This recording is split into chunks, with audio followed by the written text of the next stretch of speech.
Part of growing your wealth is to cut out unnecessary expenses. We kind of need food to stay alive though, so the question is, how can we mitigate the impact that grocery shopping has on our bank accounts? There are 3 broad strategies we can combine to achieve this. We can reduce our requirements for purchasing food, reduce the cost of food, and be rewarded for buying food. In this video, I'm going to give you 10 tips to save money on groceries based on these 3 categories. This guide assumes that you're not willing to compromise on having optimal nutrition. In other words, you still want to invest in your health, but in a cost-effective way. If you're one of those people who eats nothing but instant ramen and is inexplicably still alive, then it will be possible to spend even less. With this in mind, let's go through the 10 money-saving tips.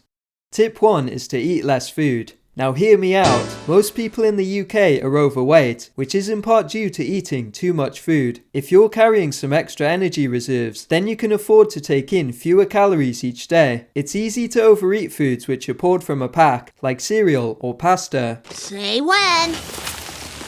Sticking to the suggested serving size will make your supplies last longer. This will not only save you some cash, but you might even lose weight. And if you don't, at least you'll be bigger than the other kids.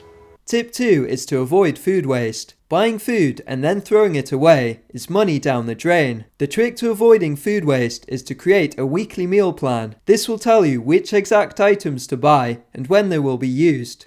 Tip 3 is lifestyle deflation. This is a strategy used to offset the effects of inflation. It means simplifying your lifestyle by only buying things which you actually need. It's basically moving towards minimalism. In terms of grocery shopping, this means going back to the basics and focusing on staple foods. A lot of the products people buy are non-nutritive, meaning they don't contribute vitamins and minerals. A food which fails to fulfill its function and hurts your health is a waste of money.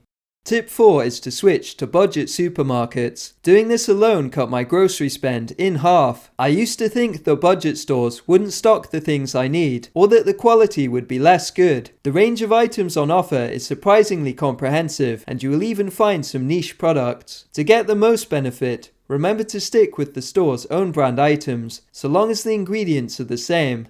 Tip 5 is to get frozen foods. Frozen fruits and vegetables are often cheaper by weight compared to the fresh version. It's particularly helpful to buy berries in the frozen form. They're the healthiest type of fruit you can get, but they tend to be on the pricier side when bought fresh. Buying frozen food is another strategy to combat food waste, since you have a much longer time window to use it all up. The freezing process largely retains the nutritional value of food, just in case you were worried about that. Tip 6 is to buy discounted supermarket gift cards. When people are given unwanted gift cards, they may try to sell them for less than their face value. Sites like Cardyard let you buy these discounted gift cards. So if you know, for example, that you're going to be spending £50 at Asda, then it's worth checking for a reduced cost voucher. Tip 7 is to use free Amazon gift cards to get household supplies. Essential household products like washing powder can really drive up the price of your weekly shop. Paying for these products with free Amazon credit can help you defend your bank balance. So how do you get free Amazon gift cards? One of the easiest ways is to sign up to Microsoft Rewards and earn points by using the Bing search engine daily. You can redeem these points for Amazon gift card codes and apply them to your Amazon account. Then you can use Amazon gift credit to absorb the cost of kitchen roll. It's best to go for larger pack sizes, which are more economical and need replenishing less often. You can also get free Amazon credit from Tip 8, which is to use receipt scanning apps. Receipt scanners let you share your purchasing data in exchange for gift cards or cash. Amazon has their own app for this, called Amazon Shopping Panel. It pays you £5 a month in Amazon credit to scan 10 receipts. However, this app is so good that there may be a waiting list when you try to join. Other apps you can start using now include Shopix, Store Rewards, and Swagbucks Answers. Tip 9 is to get the loyalty card. If you frequent a store, then it makes sense to sign up for their loyalty scheme. Loyalty cards can get you instant discounts on specific items you buy. Depending on the store, you can save up points to get money off vouchers or receive certain items for free.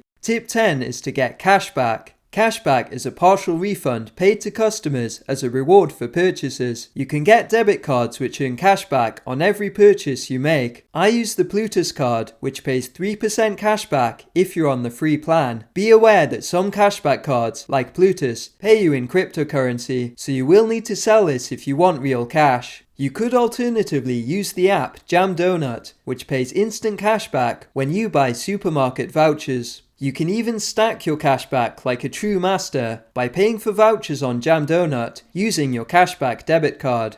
All the sites and apps I mentioned in this video will be linked to in the video description. If you have a money saving tip which you think people should know about, share it with us in the comments below.